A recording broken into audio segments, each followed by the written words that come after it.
अरे तू स्वतःला ओळख. नॉलेज ऑफ द सेल्फ, स्वची ओळख, हे जीवन जगण्याचं, जीवन घडवण्याचं सगळ्यात महत्त्वाचं सूत्र.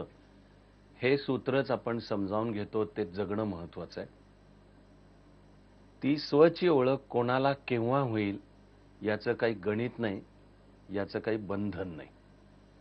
की बुवा वयाच्या 16व्या वर्षापर्यंत तुम्हाला स्वची ओळख झालीच पाहिजे, म्हणजे जीवनाची दिशा सापडली पाहिजे, आपल्या जीवनाचा सूर असं काही बंधन नाही. असं कोणाला वयाच्या 6व्या वर्षी होईल, कोणाला 16व्या वर्षी होईल, कोणाला 48व्या वर्षी होईल, कोणाला 60व्या वर्षी होईल. कोणाला स्वची ओळख केव्हा झाली पाहिजे याचं काही बंधन नाही, पण जाणीवपूर्वक आपण त्या प्रक्रियेमध्ये असणं महत्त्वाचं आहे. आपण अशी गोष्ट ऐकतो की पंडित कुमार गंधर्व यांनी आयुष्यातली पहिली मैफल वयाच्या 6व्या वर्षी केली आणि ते करताना समोर एकाहून एक त्यावेळेचे मोठे मोठे दिग्गज बसले होते, पण 6 वर्षाच्या कुमारजींची सुरांच्यावरची हुकूमत इतकी जबरदस्त होती की ते समोर बसलेले भले भले गायक त्यांनी कान पकडून सांगितलं की हा कुठं हा माणूस नाही, हा तर भूतलावरचा गंधर्व आहे. म्हणून त्यांना नाव पडलं कुमार गंधर्व. म्हणजे कुमारजींना त्यांचा स्व वयाच्या 6व्या वर्षी सापडलेला होता. पण मग एकदा असा स्व सापडला म्हणजे तो आयुष्यभर सापडलेलाच असतो असा सुद्धा त्याचा अर्थ नाहीये. मानवी जीवनाचे चढ उतार आहे, जीवनाचा सापडलेला अर्थ कधी हरवतो. आपल्याला पु ल देशपांडेंनी गणगोत पुस्तकामध्ये कुमारजींचं व्यक्तिमत्व मांडताना हे कमालीच्या हृदयस्पर्शी तऱ्हेने सांगितलंय. ऐन वयात भरात असलेले कुमारजींना एक फुफ्फुस काढून टाकायची वेळ आली. दुसरा एखादा साधासुद्धा माणूस असता खलास झाला असता. तर पुलंनी लिहिलंय की याच्याबद्दलच्या काळजीने आम्ही जायचो हॉस्पिटलमध्ये भेटायला, तर हाच प्रसन्न असायचा, हसत असायचा, कधी आम्हाला जोक सांगायचं. इतकंच काय, कुमारजींनी एक फुफ्फुस काढून टाकलं आणि हॉस्पिटलमध्ये होते त्या काळामध्ये नव्या रागांची निर्मिती केली. त्यावेळेला भारताच्या त्यावेळेच्या पंतप्रधान इंदिराजी यांचं नाव प्रचंड गाजत होतं बांगलादेश युद्धानंतर. अटलजींनी पण त्यांचं वर्णन केलं होतं की दुर्गा आहे ही पृथ्वीवरची. तर कुमारजींनी एक राग रचला नवा आणि त्याला नाव दिलं प्रियदर्शिनी. हे इंदिराजींना प्रेमाने लहानपणी किंवा पंडितजी स्वतः आपल्या कन्येला नावाने बोलवत असत. त्यांना अर्पण केलेला राग निर्माण केला प्रियदर्शिनी. मी ज्या दिवसांमध्ये एक चळवळ करत होतो, प्रत्येक नागरिकांनी घटना आणि कायद्याच्या चौकटीमध्ये आपलं काम कसं करावं आणि त्यासाठी हताश होण्याची गरज नाही किंवा हिंसाचार द्वेषाची सुद्धा गरज नाही, मी त्या चळवळीला आणि विचाराला नाव दिलेलं नागरिक. तर माझ्या प्रवासामध्ये मला शास्त्रीय संगीतातल्या एका जाणकाराने भेटून आठवण करून दिली की या नावाचा राग कुमारजींनी निर्माण केला.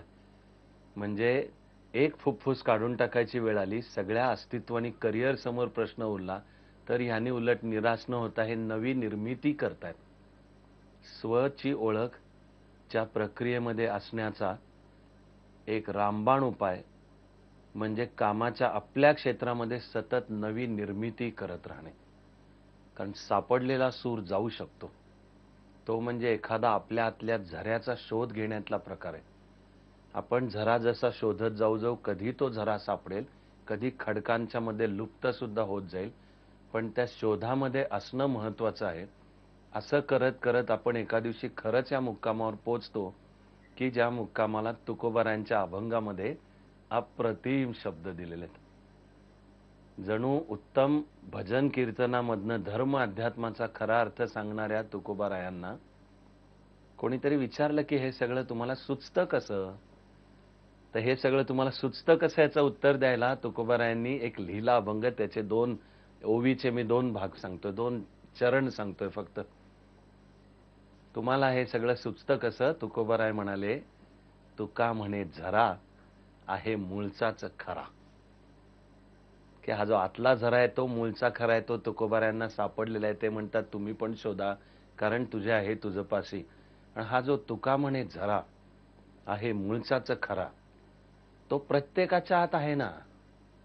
आपण विसरतो तो आणि कुठेतरी मग तिसरीकडे शोध घेत राहतो त्याचा. आणि मग कधीतरी जीवनातले काही अनुभव, कधी तीव्र दुःखाचा अनुभव, कधी जीवनाची अचानक शोकात्मिकता जाणवते. जीवन एक देऊन तेवढं थप्पड, तर कधी काहीतरी अचानक आव्हान अंगावर येतं, संकट अंगावर येतं, अस्तित्वाचा प्रश्न निर्माण होतो. अचानक त्या क्षणांना आपण काहीतरी करतो, आपल्या लक्षात येतं की अरे जमलं की मला, ते अरे जमलं की मला. हा साक्षात्काराचा क्षण आहे. ही स्वची ओळख आहे. एक गौरी देशपांडेंची महान लेखिका, केवळ मराठी नाही जगाच्या इतिहासामध्ये ज्यांच्या उल्लेखाशिवाय 20व्या शतकाच्या साहित्याचा इतिहास लिहिता नाही येणार आहे अशा लेखिका गौरी देशपांडे. त्यांची सगळ्यात गाजलेली म्हणता येईल अशी दीर्घ कथा एक एक पान गळावया.